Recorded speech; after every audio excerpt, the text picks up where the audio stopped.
Hi பிள்ளைகள், எல்லோரும் எப்படி இருக்கிறீங்க? நமக்கு தெரியும், கடந்த வாரத்தில் ஒரு டீச்சர் வந்துட்டு நமக்கு ஒரு விஷயத்தை சொல்லி கொடுத்தாங்க.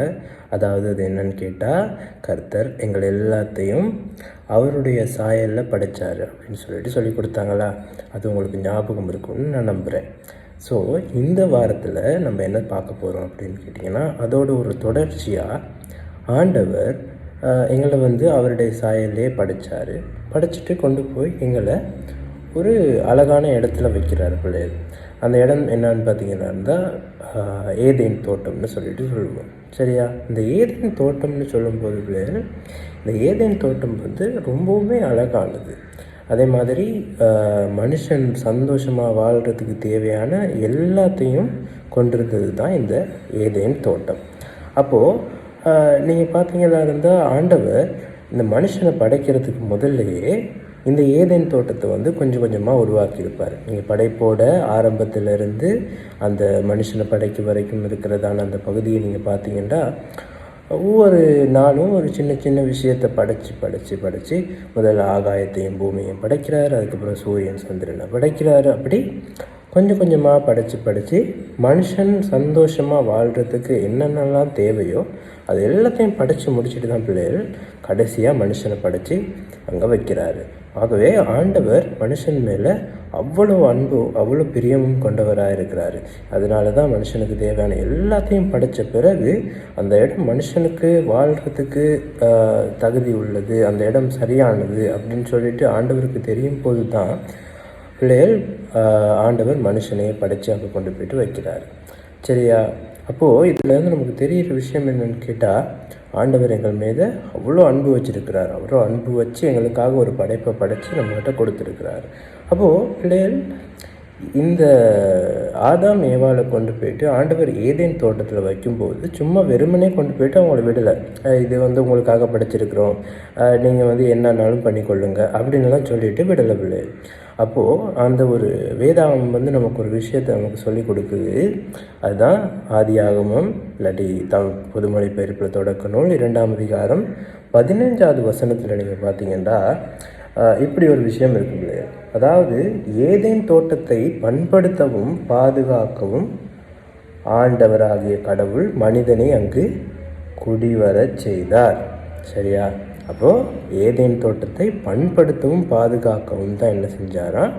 ஆண்டவர் மனிதரை அங்கே கொண்டு போய்ட்டு வச்சார். அப்போது மனிதருக்காக ஒரு படைப்பை ஆண்டவர் உருவாக்கும் போது பிள்ளைகள் அதை வெறுமனே கொண்டு போய்ட்டு மனிதர்கள்ட்ட கொடுக்காம ஆண்டவர் என்ன சொல்கிறாருன்னு கேட்டால், இது உங்களுக்காக படைக்கப்பட்டிருக்கு, உங்களுக்கு தேவையான எல்லாமே இதில் இருக்குது. ஆனால் நீங்கள் என்ன செய்யணும்? அதை பயன்படுத்துகிறதோட அதை பண்படுத்தவும் பாதுகாக்கவும் வேண்டும் அப்படின்னு சொல்லிட்டு தான் இந்த ஏதேன் தோட்டத்தை மனிதர்களுடைய கைக்கு ஆண்டவர் கொடுக்குறாரு பிள்ளை. அப்போது இந்த இயற்கை அப்படின்றது, அப்படி இல்லாட்டி ஆண்டவருடைய படைப்பு அப்படின்றது பார்த்திங்கன்னா இருந்தால் ரொம்பவுமே அற்புதமான ஒரு படைப்பு. ஏதேன் தோட்டமாக இருக்கட்டும், இன்றைக்கி நான் வாழ்கிற இந்த பகுதி, இந்த நாட்டை நீங்கள் எடுத்து பார்த்தீங்க, அந்த பிள்ளைகள் நீங்கள் வெளியில் போய்ட்டு பார்த்தீங்கன்னா எவ்வளோ அழகான இடங்கள்லாம் நீங்கள் பார்க்கக்கூடியதாக இருக்கும். அழகான நீர்வீழ்ச்சிகள், அழகான மலைகள், பூக்கிற இடங்கள், அந்த மாதிரி அருமையான ஒரு படைப்பு ஆண்டவர் எங்களுக்கு படைத்து எங்களுடைய கைகளில் கொடுத்துருக்கிறார் பிள்ளைகள். ஆகவே இந்த கொடுக்கப்பட்ட இந்த படைப்பை பண்படுத்துறதும் பாதுகாக்கிறதும் எங்களுடைய பொறுப்பாக இருக்குது. அதே மாதிரி தான் ஆதாமுக்கும் ஏவாளுக்கும் ஏதேன் தோட்டத்தை படைச்சிட்டு ஆண்டவர் அழகான தோட்டத்தை படைச்சிட்டு இதை பண்படுத்துறதும் பாதுகாக்கிறதும் உங்களுடைய பொறுப்பு அப்படின்னு சொல்லிட்டு அவங்க கையில் கொடுத்துட்டு போயிட்டார். அதே மாதிரி எங்களை படைத்த ஆண்டவர் எங்களுக்காக படைத்த இந்த சூழல் இருக்குது இல்லையா, இந்த இயற்கை இருக்குது இல்லையா, இந்த இயற்கையை நாங்கள் பாதுகாக்கிறதும் பண்படுத்துறதும் எங்களுடைய பொறுப்பாக இருக்குது. அப்போ அது எப்படி பாதுகாக்கிறது, பண்படுத்துறது அப்படின்னா என்ன அப்படின்னு நீங்கள் கேட்டிங்கன்னா, உதாரணமாக இப்போது பாதுகாக்கிறது அப்படின்னு சொல்லிட்டு வந்துட்டால் நம்ம நிறைய இடங்களில் பார்க்குறோம். தொழிற்சாலைகள், அதே மாதிரி வேறு பெரிய பெரிய தொழிற்சாலைகள், வேறு வேலைகள், மனிதர்கள் செய்கிற வேலைகள்னால இன்றைய நாளில் நிறைய சுற்றாடல் பார்த்திங்கன்னா பிள்ளைகள் பாதிக்கப்பட்டுக்கிட்டு இருக்குது. ஆகவே இதெல்லாம் கடவுள் எங்களுக்காக படைச்சி கொடுத்த அருமையான படைப்பு. அது மட்டும் இல்லை, ஒரு மனுஷன் இன்னொரு மனுஷனுக்கு எதிராக வேலை செய்கிறது, அந்த அடுத்த மனுஷனும் இன்னொரு மனுஷனும் வந்து கடவுள் எங்களுக்காக படைத்து கொடுத்த இன்னொரு படைப்பு. ஆகவே அந்த படைப்புக்கு எதிராக நடக்கிற வேலைகள்லேருந்து, அந்த படைப்புக்கு தீங்கு விளைவிக்கக்கூடிய செயற்பாடுகள்லேருந்து பிள்ளைகள் அந்த படைப்பை பாதுகாத்து கொள்வது எங்களுடைய பொறுப்பாக இருக்குது. ஆகவே அதுக்காக தான் ஆண்டவர் இயற்கையை படைத்து, அந்த படைப்பால் அருமையான அற்புதமான படைப்பை படைத்து எங்களுடைய கைகளில் கொடுத்துருக்கிறாரு.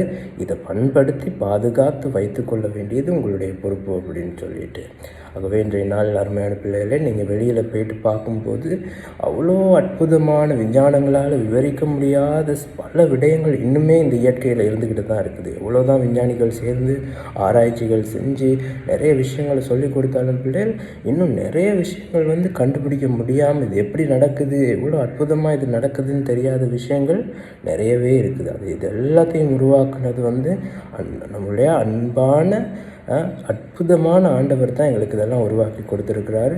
ஆகவே அது எல்லாத்தையும் பாதுகாத்து வைத்திருக்க வேண்டியது, பண்படுத்தி வைத்திருக்க வேண்டியது கர்த்தர் எங்களுக்கு கொடுத்த ஒரு வாக்கு தத்துவம், அவர் எங்களுக்கு கொடுத்த ஒரு செயல்பாடு, அவர் எங்களுக்கு கொடுத்த ஒரு கடமை. அந்த கடமையை வந்து நாங்கள் செய்வதற்காக ஆண்டவர் எங்களுக்கு அருள் செய்ய வேண்டும் என்று நாங்கள் ஒரு நேரம் கண்மூடி ஜெபிப்போம். எங்கள் எல்லாவற்றிற்கும் மேலாய் நேசித்து வழிநடத்துகிற அன்பின் தகப்பனே, கர்த்தாவே சுவாமி, அருமையான இயற்கை எங்களுக்காக படைத்து இந்த கிருபைக்காக சோஸ்திரம் செலுத்துகின்ற ஆண்டவரே, அந்த இயற்கையை கர்த்தர் தாமே அற்புதமாக படைத்து கொடுத்திருக்கிறீங்க, அதற்காக நன்றி அப்பா. அந்த இயற்கையில் வாழும் நாங்கள் எங்களுக்காக உருவாக்கி கொடுத்திருக்கிற அந்த அருமையான படைப்பை கர்த்தாவே சுவாமி, அதை சரியாக பாதுகாக்கவும் பண்படுத்தவும் எங்களுக்கு தேவையான சக்தியும் ஞானத்தையும் வழிகாட்டலையும் தந்தருளும்படியாக ஜெபிக்கிறேன். இந்த நேரத்தில் இணைந்திருக்கிறதான ஒவ்வொரு பிள்ளைகளையும் இந்த கருத்துக்கு பாரப்படுத்துகிறேன் ஆண்டவரே.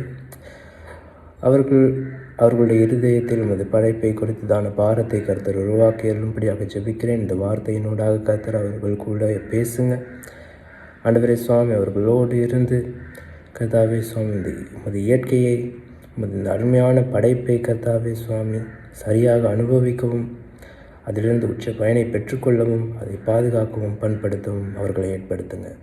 எல்லாவற்றையும் இந்த கருத்துக்கு பாரப்படுத்தி என்னை தரை மற்றும் தாழ்த்தியும் எழுத்து ஜெபிக்கிறேன் ஜீவனில் நல்ல தகப்பனே, ஆமேன். சரி பிள்ளைகள், நாங்கள் இன்னொரு கிளாஸில் இதே மாதிரி சந்திப்போம். அது வரைக்கும் பாய்.